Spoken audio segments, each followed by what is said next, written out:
Hello friends, welcome to my channel. Friends, अगर आपको मेरी वीडियोस अच्छे लगे तो please like comment and share, और अगर आप न्यू आ रहे हो तो सब्सक्राइब भी कर देना। मैंने बोला था कि मैं सैंगवांग स्टोरी भी लाऊंगी, लेकिन यार मेरे पास टाइम की बड़ी शॉर्टेज चल रही है। एक वीडियो रिकॉर्ड हो जाए वो ही बहुत बड़ी बात है, और वैसे भी नवरातन की वजह से और भी कम टाइम मिल रहा है वीडियो रिकॉर्ड करने के लिए, क्योंकि नवरात्र में बहुत काम रहता है और ऊपर से मेरा 9 दिन का फास्ट भी है, तो इसलिए नहीं हो पा रहा है। लेकिन इस स्टोरी के ख़त्म होने के बाद मैं पक्का एक शायद स्टोरी लेके आऊँगी। ठीक, मैंने बोल दिया है तो मैं लेके आऊँगी। आप लोग बस थोड़ा पेशेंस बनाए रखना और वेट करना। तो चलिए हम इस स्टोरी को स्टार्ट करते हैं, इस पार्ट को स्टार्ट करते हैं। हमने देखा था वांगजी डेट पे जाने के लिए तैयार हो गया था, और वो अब उनसे एड्रेस और जो बायोडाटा सब कुछ था वो ले लिया था, और वांगजी उस फाइल को देखता नहीं है क्योंकि वो फाइल सिचान के पास रखी हुई थी। और उस फाइल को लेके वांगजी अपने केबिन में चला जाता और ले जाके वहाँ पे वो फाइल रख देता है, और शायद करता और कहता, हाँ यही सब देखना बाकी रह गया है, बस मुझे डेट पे ये लोग भेजने के चक्कर में पड़े रहते हैं। और ये कह के वो अपना काम करने लगता है। और यहाँ पे जो उसका असिस्टेंट था वो भी वांगजी के साथ उसकी हेल्प करा रहा था, काम करा रहा था।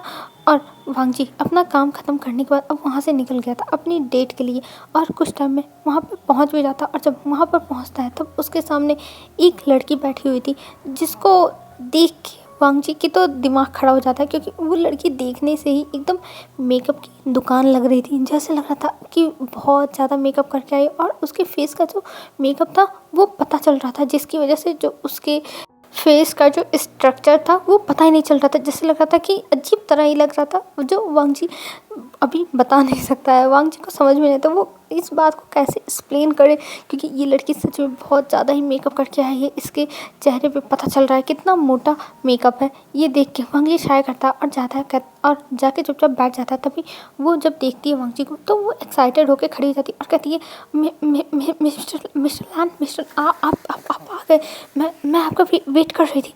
और ये कह के वो तुरंत खड़ी हो जाती है। तब वांगजी देखता है एक बार ऊपर से नीचे तक, फिर वो कुछ नहीं बोलता, फिर वो बैठ जाता और कहता और ये कह के वो चुपचाप देखने लगता है उस लड़की को। तब जो लड़की थी वो कहती है, हेलो मेरा नाम टिया है, और मुझे आपके साथ ब्लाइंड डेट पे भेजा गया है, मेरे फादर ने भेजा है। तब वांगजी कहता, हाँ मुझे पता है। और ये कह के वो अपने लिए एक ब्लैक कॉफ़ी ऑर्डर करता है और उसकी तरफ देखता है, टिया की तरफ। तब टिया कहती है, मुझे बस जूस चाहिए। और ये कह के वो देखने लगती है वांगजी को, और तभी कुछ टाइम में वहाँ पे जूस और जो उनके टी था वो आ जाता है। और इतने टाइम में वांगजी ने कुछ भी नहीं बोला था टिया से, बस वांगजी अपने मोबाइल को ही देखे जाता और टिया बस एक टक वांगजी को ही देखे जाते। फिर वांगजी अपने टी को पीने लगता है और टिया उसे देख रही थी, और वो बहुत ज़्यादा नर्वस होती है। वो सोचती कि आखिर में ये इंसान बोल क्यों नहीं रहा है कुछ, ये तो कुछ बोल ही नहीं रहा है।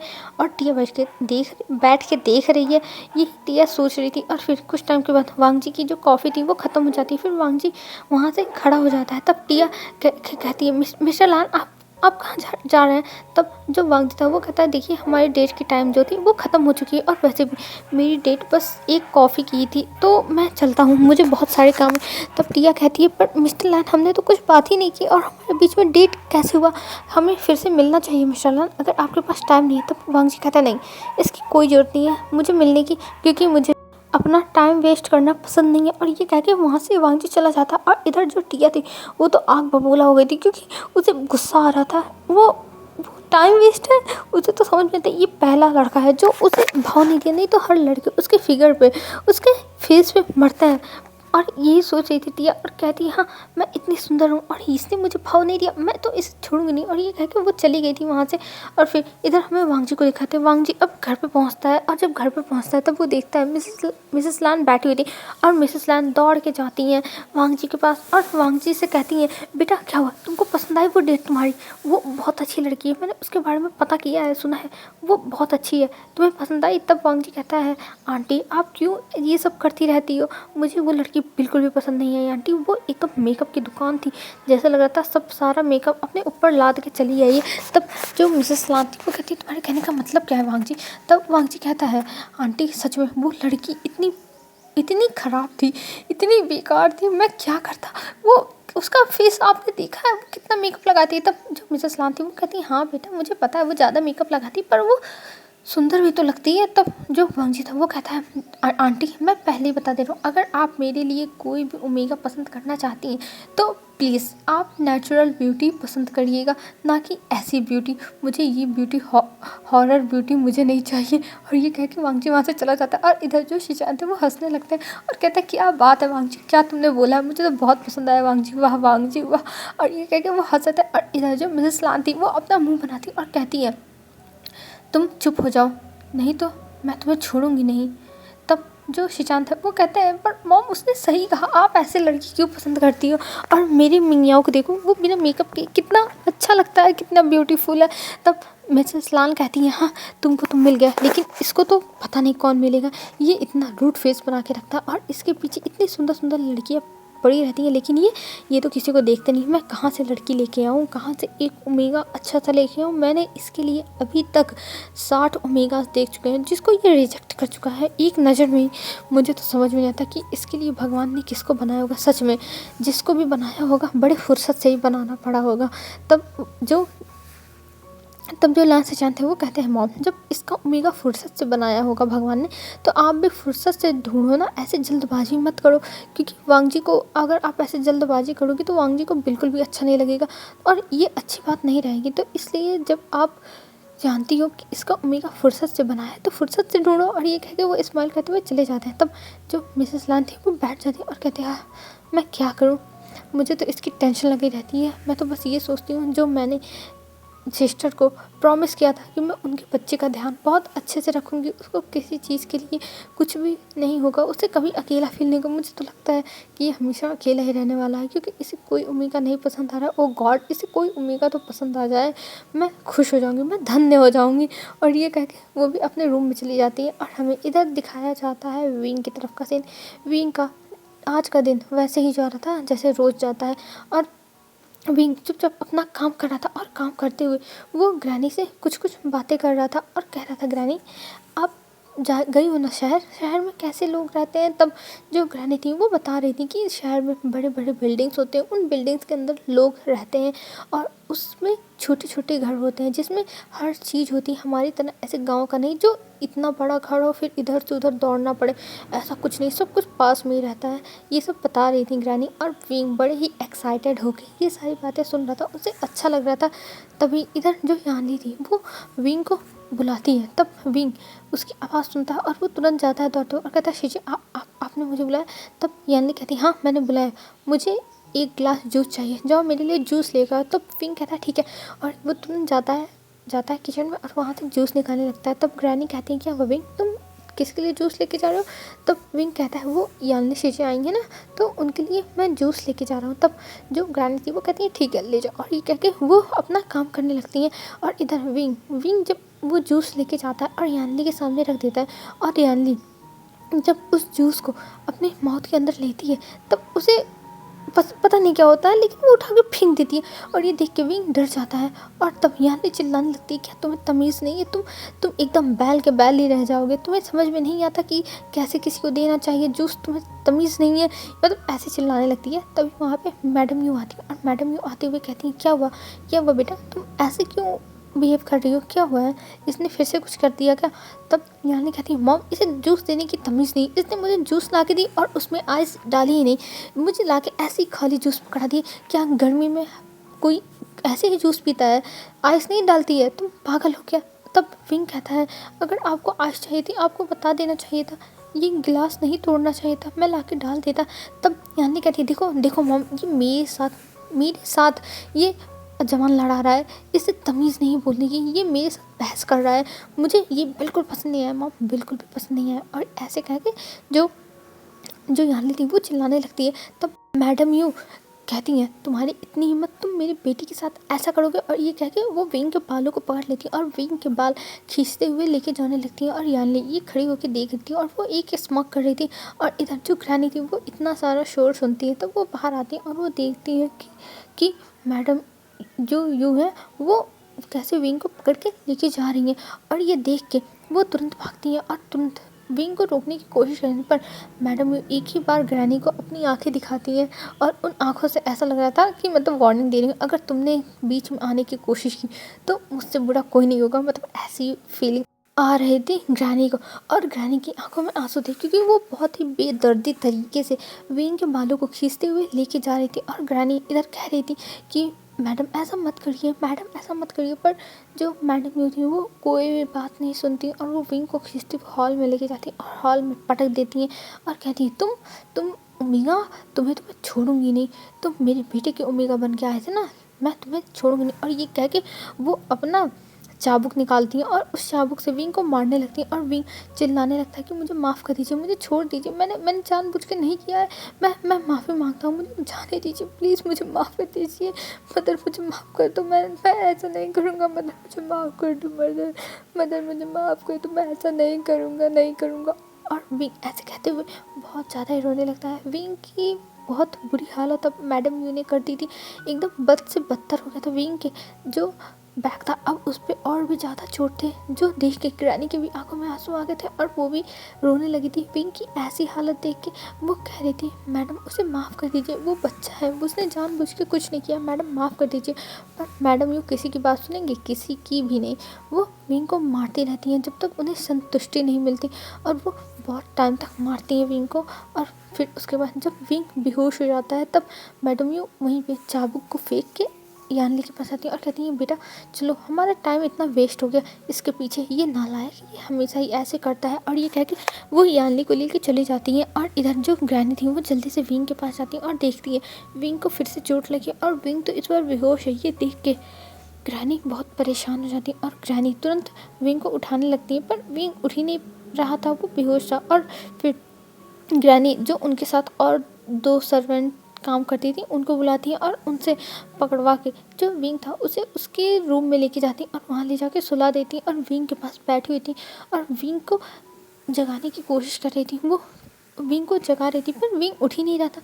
फिर वो दवा मंगाती, घर की ही चीज़ों को मिला के उन्होंने बनाया था, एक रेमेडी से उन्होंने बनाया था लगाने के लिए उसकी पीठ पे, और उसको लाती हैं और विंग को सही से सुला के उसके बैग का जो कपड़ा था उसको हटा के पूरे बैग पे लगाने लगती है। और जब लगा रही थी तब विंग धीरे धीरे आवाज़ कर रहा था, उसकी आंखों से आंसू गिर रहे थे और ग्रैनी उसे सांत्वना दे रही थी कि विंग सब ठीक है सब कुछ, तुम आराम करो। और ये कहते हुए विंग को समझा रही थी। और विंग अभी पड़ा हुआ था और अभी विंग को होश आ चुका था दर्द की वजह से, क्योंकि जब ग्रैनी उसके जो बैग थी उस पर मेडिसिन अप्लाई कर रही थी तब विंग को उसी के दर्द की वजह से आ चुकी थी होश, और विंग की आंखों से आंसू गिर रहा था और वो रोने लगा था। अब सिसिक कर रो रहा था।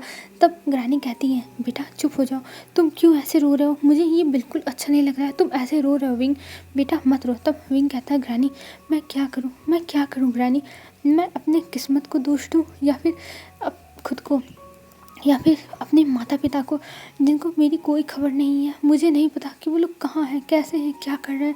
तब ग्रैनी कहती है बेटा इसमें किसी की भी दोष नहीं है, किसी की भी नहीं, बस कुछ चीज़ें हैं जो अभी सॉल्व होना बाकी है और ये सारी चीज़ें सॉल्व हो जाएंगी, फिर तुम्हारी भी लाइफ अच्छी हो जाएगी, तुम टेंशन मत लो। तब विंग कहता है कैसे होगी ग्रैनी, कैसे होगी, मेरी लाइफ कभी भी अच्छी नहीं होगी, मुझे हमेशा इसी हेल में रहना होगा। और ये कह के वो रोने लगता है। तब ग्रैनी उठती है, दवा लगा चुकी थी।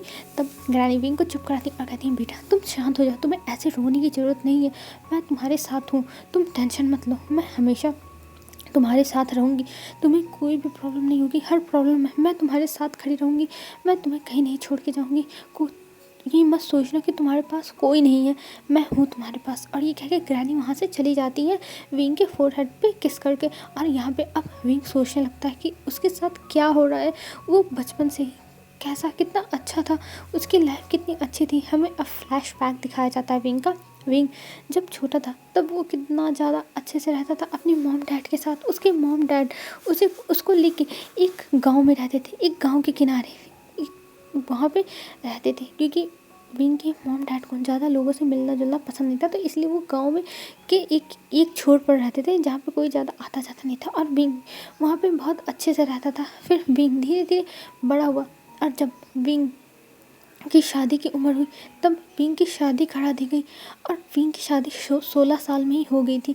और विंग की जब शादी हो गई तब विंग अपने मॉम डैड से कहा कि मॉम डैड मुझे आप लोगों के साथ रहना, मुझे शादी नहीं करनी है। तब उसके मॉम डैड कुछ नहीं माने और उन्होंने कहा तुम्हारे लिए जियान बहुत परफेक्ट अल्फ़ा रहेगा और जियान चंद से तुम्हारी शादी बिना डाउरी के हो रही है, हमें एक भी रुपया दहेज नहीं देना पड़ रहा है विंग।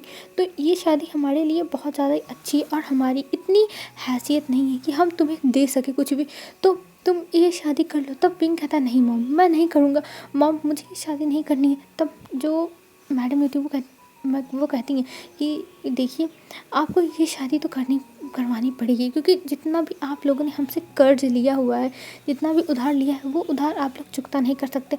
या फिर आप अपने बच्चे को बेचें या फिर खुद को जाके कहीं मार्केट में सेल करिए और मेरे पैसे लौटाइए। और इस चीज़ पे जो मिस्टर वी और मिसेस वी थे, उन्होंने चूज़ किया था कि वो विंग की शादी जियान चंद से करा देंगे, क्योंकि उन्हें जियान चंद के बारे में पता था कि वो भी अच्छा अल्फ़ा है। हाँ थोड़ा सा रूड है, गुस्सैल है, एरोगेंट है, लेकिन ठीक ठाक है। वो कहीं किसी ओमेगा के चक्कर में नहीं है, ये उनको कंफर्म पता था। तो इसलिए उन्होंने शादी करा दी। और फिर जो मैडम थी उन्होंने कह दिया था कि विंग से वो लोग शादी के बाद कभी नहीं मिल सकते हैं। और विंग की शादी हो गई थी। उस समय विंग बहुत रोया था, हद से ज़्यादा रोया था। उसने कितना ज़्यादा बैक किया था, कितना गिड़गिड़ाया था कि उसकी शादी मत करवाओ मॉम डैड, मत करवाओ। वो लोग कहीं से ना कहीं से पैसे कमा के दे देंगे, वो लोग दे देंगे। लेकिन नहीं, उसके मॉम डैड नहीं सुने। उसके मॉम डैड ने कहा विंग देखो हमारे पास पैसे नहीं हैं जो हम उनको दे पाए, और हमारे पास तुम्हारे सिवा कुछ नहीं, तो तुम्हें अपने मॉम डैड के लिए ये करना ही होगा। और विंग को इतना इमोशनली ब्लैकमेल कर दिया गया था मैडम यू की वजह से, मिसेस वी ने कर दिया था कि विंग को ये शादी करनी पड़ी। और विंग ये शादी रोते रोते चुपचाप कर लिया था, क्योंकि उसके पास और कोई ऑप्शन नहीं था। वो और कुछ नहीं कर सकता था, कहीं और नहीं जा सकता था। तो उसने चुपचाप सर नीचे करके ये शादी कर ली। और शादी के बाद जब वो यहाँ पे आया, तब उसको तो स्टार्टिंग में 2 दिन बहुत अच्छे से रखा गया, लेकिन 2 दिन के बाद उसे यहाँ पे नौकर बना दिया गया, उसे काम करवाया जाता था। हाँ उस समय तो कुछ गनीमत थी, क्योंकि अगर विंग से कुछ गलती होती थी तो उसे मारा नहीं जाता था, उसे पीटा नहीं जाता था। लेकिन जब से जियान चंद की मौत हुई, उसे मौत भी नहीं कह सकते। पता नहीं कहाँ जियान चंद चला गया, उसके बारे में किसी को कुछ भी नहीं पता है। रत्ती भर भी कोई नहीं जानता कि जियान चंद कहाँ गया, कैसे गया, कहाँ पर है, कोई नहीं जानता। बस विंग को इतना पता है कि जियान चंद मर चुका है। लेकिन मैडम यू को जब पता चला था कि जियान चंद मर चुका है, तब मैडम यू की आंखों से एक भी आंसू नहीं गिरे थे। और अब मैडम यू विंग को बस टॉर्चर करती हैं, विंग को परेशान करती हैं। और विंग ये सब झेल रहा है, क्योंकि वो मान चुका है कि हाँ उसी की गलती थी। और मैडम यू हमेशा जब जियान चंद की बात आती है, तब मैडम यू यही कह के मारती हैं विंग को कि विंग की जो किस्मत है वो बहुत ख़राब है, इस वजह से जियान चंद मारा गया। अगर जियान चंद की शादी विंग से ना हुई होती तो आज जियान चंद जिंदा होता, पर विंग की वजह से जियान चंद मर गया। और कहीं ना कहीं जब कोई एक ही बात आपको सुनाता रहे कि ये चीज़ तुम्हारी वजह से हुई है, तुम्हारी वजह से ये सब हुआ है इतना ख़राब, तब उस चीज़ का आपको रिग्रेट होने लगता है कि अगर ये इंसान कह रहा है तो ज़रूर ये सब मेरी वजह से ही हुआ होगा। और यही हालत जो विंग था उसकी थी। विंग को भी यही लग रहा था कि उसकी वजह से ये सब हुआ होगा, नहीं तो ऐसा होता नहीं, ये सब विंग की वजह से हुआ है। विंग ये सब सोचा था और उसकी आंखों से आंसू गिरते थे। और अब वो मान चुका था ये सब उसकी वजह से हुआ था। और ऐसे ही धीरे धीरे दिन बीतने लगे थे। और शादी के 1 साल बाद ही जियान चंद गायब हो गया था। कुछ लोग कह रहे थे मर गया है, कुछ लोग कह रहे थे कि वो कहीं चला गया है, कुछ लोग कह रहे थे वो गायब हो गया है, लेकिन कोई नहीं जानता क्या हुआ है। यहाँ तक विंग भी नहीं जानता है, हो सकता हो मैडम यू जानती हूँ। तब विंग चुपचाप पड़ा हुआ था, अभी दिखाते हैं। और विंग फिर सोचने लगता है कि उसकी लाइफ कैसे बदतर होगी। धीरे धीरे उसको टॉर्चर करने लगे, उसको मारने लगे। और जो यानली फेमियान ये लोग कुछ नहीं बोलते थे, कुछ भी नहीं। सब लोग बस विंग को मार खाते हुए देख के मज़े लेते थे, किसी को कोई फ़र्क नहीं पड़ता था। विंग चाहे रोए, गिड़गिड़ाए या फिर कुछ भी करे, किसी को कोई फ़र्क नहीं पड़ता था। और विंग सर नीचे करके बस चुपचाप ये सब अब सहने लगा था। अब तो विंग को आदत पड़ गई। और ये सोचते हुए विंग लेटा हुआ था और उसकी आंखों से आंसू गिर रहे थे। और हम फ्लैशबैक से बाहर आते हैं अब। तब विंग लेटा हुआ था अभी, तभी उसकी डोर खुलती है और विंग उस तरफ अपनी नज़र घुमाता है। तब वहाँ पे देखता है फेमियान खड़े थे। ये देख के विंग कुछ नहीं बोलता, बस चुपचाप देख रहा था। तभी फेमियान अंदर आते हैं और वो आने के बाद कहते हैं विंग, पर विंग कुछ नहीं बोलता, विंग चुपचाप देख रहा था। तब फेमियान कहते हैं देखो जो तुम्हारे साथ हो रहा है वो सब तुम्हारी किस्मत है, तुम्हारे मॉम डैड तुम्हारी किस्मत बदल सकते थे, लेकिन अफसोस कि उन्हें तुम्हारी कोई भी परवाह नहीं थी। अगर उन्हें परवाह होती तो वो तुमसे मिलने के लिए आए होते। वो ज़रूर हमारे सामने बेग करते कि उनको उनके बेटे से मिलने दिया जाए, और कहीं ना कहीं हमारा दिल पिघल जाता, हम तुम्हें मिलने भी देते। और हमने तो यहाँ तक तुम्हारे मॉम डैड से कहा था कि वो तुम्हें आके यहाँ से ले जाए। जब जियान चंद गायब हुआ था तब हमने कहा था कि वो तुम्हें आके यहाँ से ले जाए, हम तुम्हें अब अपने साथ नहीं रख सकते क्योंकि हमारा बेटा नहीं है। बट वो लोग आए ही नहीं तुम्हें लेने के लिए, उन्होंने तुम्हें छोड़ दिया। तो तुम मेरी वाइफ को कोई भी एलिगेशन नहीं लगा सकते हो कि तुम्हारी हालत मेरी वाइफ की वजह से हुई है या फिर एक्सेट्रा एक्सेट्रा कुछ और। तब विंग देखता है, वो कुछ नहीं बोलता, वो चुपचाप बस देख रहा था। तब फमियान कहते हैं कि देखो विंग, हम तो सीधी बात कहते हैं और मैंने तुम्हारे मॉम डैड से कहा था, लेकिन उन्हें ये पसंद है कि तुम यहाँ पे एक विडो की ज़िंदगी गुजारो, तो मुझे कोई फ़र्क नहीं पड़ता है। और तुम्हें यहाँ पे हमारे हिसाब से रहना होगा। जो भी मेरी वाइफ कर रही है वो सब वो करेगी क्योंकि उससे तुम्हारे ऊपर गुस्सा है, फ्रस्ट्रेशन है। और मैं बस यही कहना चाहता हूँ कि तुम्हें कभी भी इन सब चीज़ों को लेके ज़्यादा बोलने की ज़रूरत नहीं है, जैसा तुमने आज मेरी बेटी यानली से बोला। तब मैं कहता है पर फादर, मैंने तो कुछ नहीं बोला था, मैंने तो बस कहा था वो जूस में आइस। तब फमियान कहते हैं देखो, तुम यहाँ पे एक सर्वेंट की तरह, और तुम्हें अपनी ज़ुबान पे लगाम रखना चाहिए। तुम्हें आज के बाद बोलने की ज़रूरत नहीं है, तुम हमेशा चुप रहोगे। और ये कह के वहाँ से फमियान चले गए थे। और यहाँ पे हमें दिखाया जाता है अब कुछ टाइम बाद का दिन, कुछ टाइम के बाद विंग अब नीचे आता है क्योंकि मेडिसिन खाया हुआ था, तो इस वजह से दर्द थोड़ी कम हो गई थी। कुछ टाइम के बाद ग्रैनी मेडिसिन देके आई थी। तब विंग नीचे आता है और नीचे आने के बाद देखता है कि वहाँ पर जो मैडम वो बैठी हुई है और वो कुछ कर रही है, फाइल वाइल कुछ देख रही है, क्योंकि मैडम यूँ ही बिजनेस, उनका जो थोड़ा बहुत बिजनेस है वो संभालती हैं। तब विंग चुपचाप जा रहा था किचन में, और तभी मैडम यूँ उसे बुलाती है और कहती है इधर आओ। तब विंग जाता है और कहता है जी जी जी मॉम।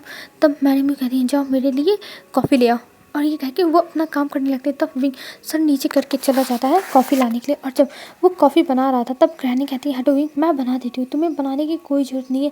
तब विंग कहता है नहीं ग्रैनी, मैं बना लूँगा, आप टेंशन मत लीजिए, मैं कर लूँगा। और ये कह के विंग कॉफ़ी बनाने लगा था, और कॉफ़ी बनाते हुए सोचा था हाँ उसके साथ क्या क्या हो रहा है, वो क्या करे। और ये सोचते हुए वो बना रहा था कॉफ़ी, और तभी बाहर से कुछ आवाज़ें आने लगती हैं। तब विंग सोचता है हो सकता हो कोई आया हो, पर वो ज़्यादा ध्यान नहीं देता, वो सीधा चला जाता है जहाँ पे मैडम वो बैठी हुई थी वहाँ पर, और वहाँ पर ले जाके उनको कॉफ़ी दे देता। और वहाँ पे कुछ औरतें आई थी जो वहीं विलेज की थी, और वो लोग कहती हैं तुम इसको अपने घर में क्यों रखी हुई, तुम्हारा बेटा मर चुका है और तुम इसको अपने घर में क्यों पाल रही हो, इसको यहाँ से निकाल के फेंको।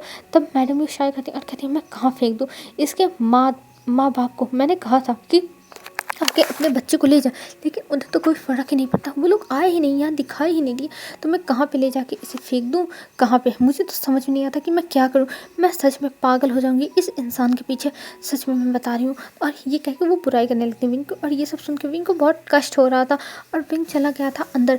और तभी जो उसमें से एक लेडी थी जो गाँव की थी, वो बोलती है कि मैं तुम्हारे लिए कुछ कर सकती हूँ। तब जो थी मैडम थी वो कहती हाँ बोलो क्या, कुछ हेल्प। तब जो औरत थी वो कहती है हाँ हाँ हेल्प है, और ये तुम्हारे लिए बहुत अच्छा होगा, तुम इस ओमेगा को अपनी ज़िंदगी से एकदम जड़ से ख़त्म कर सकते हो। तब मैडम यू देखने लगती और कहती हैं क्या सच में। तब वो कहती है हाँ सच में, और ये कह के वो मैडम यू के कान में कुछ बोलती हैं, और ये सुन के मैडम यू की आंखें चमक जाती हैं, और वो कहती हैं ये तो बहुत अच्छा आइडिया है और मुझे ये तो करना ही पड़ेगा। तब वो लेडी कहती है पर तुम पहले अपने जो ओमेगा है तुम्हारे बेटे का जो ओमेगा है उससे पूछ लो कि वो करना चाहता है कि नहीं। तब मैडम ये स्माइल करती है और कहती है उससे कोई फ़र्क नहीं पड़ता, वो चाहे करना चाहे चाहे ना करना चाहे, उसे करना तो पड़ेगा ही और वो करेगा, तुम इसकी टेंशन मत लो, मैं उसे संभाल लूँगी। और ये कह के मैडम ये एक टेबल से स्माइल देती है, जिससे हमें ये पता चलता है कि मैडम के दिमाग में कुछ ना कुछ तो खिचड़ी पकी रही है। और मैडम यूँ कहती है तुमने अच्छा किया आके मुझे ये बता दिया, कम से कम अब इस इंसान से तो मुझे छुटकारा मिलेगा। और ये कह के वो स्माइल कर रही थी, और फिर वो सोचती है कितने साल से वो इसे झेल रही है। 16 साल में विंग की शादी हुई, 17 में जो जियानचंद था वो मर गया, और लगभग 4-5 साल से जो मैडम यू है वो विंग को झेल रही हैं। अब फाइनली विंग उनके नज़र से चला जाएगा। उनको अब विंग को ऐसे देख देख के टॉर्चर होने की ज़रूरत नहीं पड़ेगी। और ये सोचने के बाद वो कुछ और टाइम तक बातें करती हैं और फिर वो सोच ली थी कि वो फेमियान से बात करेंगी इस बारे में। और हमें इधर लैन वांगजी को दिखाया जाता है। लैन वांगजी अपने घर में बैठा हुआ था और वो कह रहा था कि मुझे अभी बहुत सारे काम है, मैं कहीं नहीं जाने वाला हूँ। तभी जो मिसेस लान थी वो कहती है, वांगजी तुम जाओगे कैसे? नहीं, तुम्हें जाना पड़ेगा वांगजी। मैंने कह दिया है कि वो गाँव है और वहाँ पे मैं जाना चाहती हूँ। वहाँ पे मेरा घर है जो ताला लगा हुआ है, बंद है। जब से मेरी मॉम डैड की डेथ हुई है और मैं वहाँ जा रही हूँ तो तुम भी चलोगे। तब वांगजी कहता है, पर आंटी मेरी जाने की क्या जरूरत? आपके साथ देखिए अंकल जा रहे हैं, शिचान गा जा रहे हैं, तो मैं क्यों जाऊँ? और ऊपर से मियाओ गग्गा भी तो जा रहे हैं। तब जो मिसेस लान थी वो कहती है, वांगजी मुझे नहीं पता, तुम भी चलोगे तो चलोगे, ये हमारी फैमिली ट्रिप होने वाली है तो तुम्हें भी चलना पड़ेगा। तब वांगजी कहता है, देखिए आंटी आप पूरी फैमिली तो है ही, तो मेरी क्या ज़रूरत है? तब जो मिसेस लान थी वो नाराज़ हो जाती और अपनी आंखों में आंसू ला के कहती हैं, हाँ वांगजी सही कह रहे हो, तुम हमारी फैमिली थोड़ी ना हो। आज तक मैंने दिल से तुम्हें अपनी फैमिली माना और तुम ऐसे कह रहे हो। मुझे तो पता नहीं था वांगजी, तुम ये सब सोचते हो कि तुम हमें अपनी फैमिली मानती नहीं हो। अगर मुझे पता होता ना तो मैं तुमसे कहती नहीं, मुझे इतना कष्ट होता नहीं वांगजी। तो वांगजी कहता है, आंटी मुझे ऐसे ब्लैकमेल करना बंद करिए, मैं नहीं चाहूँगा। तब जो मिसेस लान थी वो और भी ज़्यादा इमोशनली कार्ड खेलने लगती है। तब जो कुरैन थे वो कहते हैं, वांगजी ऑफिस का काम 2 दिन में निपटाओ और फिर हमारे साथ चलो। जब लैनी इतना कह ही रही है तो तुम क्यों नहीं चल रहे हो? तुम्हें भी हमारे साथ चलना चाहिए, तुम कभी भी हमारे साथ इंजॉय करने के लिए कहीं नहीं जाते हो वांगजी, तो इस बार तुम्हें चलना ही होगा। और ये कह के कुरैन एकदम सख्त आवाज़ में कहते हैं। तब वांगजी कहता है, अंकल आपको पता है मुझे कितना काम है? मुझे बहुत काम है अंकल और मैं जा नहीं सकता हूँ। तब कुरैन कहते हैं, वांगजी काम सबके होते हैं पर फैमिली और काम को साथ में लेके चलना अच्छी बात होती है और ये चीज़ भी तुमको सीखना चाहिए। बस काम ही तुम्हारे लिए प्रायोरिटी नहीं है। मान लो कुछ टाइम के बाद तुम्हारी फैमिली हुई तो क्या तुम अपनी फैमिली को टाइम नहीं दोगे? बस अपने ऑफिस में घुसे रहोगे? नहीं, तुम्हें फैमिली को टाइम देना होगा, बराबर टाइम, जितना टाइम ऑफिस में उतना टाइम घर पे। तो तुम चल रहे हो हमारे साथ फैमिली ट्रिप पे। तब जो लाची चांद थे वो खुश होते हैं और कहते हैं, वाह क्या बात है, अब वांगजी मज़ा आएगा, हम लोग जा रहे हैं फाइनली पहली बार एक फैमिली ट्रिप पे। तब वांगजी कहता है, ठीक है ठीक है ठीक है, मैं तैयार हूँ और मैं अपना काम ख़त्म कर लेता हूँ 2 दिन में, फिर हम चलेंगे। और ये सुनते ही जो लानी थी वो बहुत खुश हो जाती है और कहती है, हाँ मैं यही तो चाहती थी कि हमारी पूरी फैमिली चले घूमने के लिए। हाँ मेरी विश पूरी हो रही है। थैंक यू वांगजी, थैंक यू सो मच वांगजी कि तुम मान गए। तब वांगजी कहता, हाँ ठीक है आंटी, मैं चलने के लिए तैयार हूँ। और ये कह के वो बस वहाँ से निकल जाता। और इधर जो पूरी फैमिली थी, लैन फैमिली, वो खुश हो गई थी। हेलो फ्रेंड्स, आज के लिए बस इतना ही। अब हम कल देखते हैं कल क्या होता है। आखिर में जो लेडी आई थी वो मैडम यू के कान में क्या बोल के गई है विंग के लिए आइडिया, वो भी हम कल देखेंगे। और लैन वांगजी जब विलेज जाएगा तब वहाँ पे क्या क्या होगा ये भी हम कल देखेंगे। तो आप लोग देखिएगा। आप लोग को ये वीडियो कैसी लगी और प्लीज़ यार कमेंट करना, ठीक है? तो आज के लिए बस इतना ही फ्रेंड्स। बाय बाय फ्रेंड्स, कल मिलते हैं एक न्यू वीडियो में। आप लोग अच्छे से रहना, अपना ध्यान रखना। Bye bye.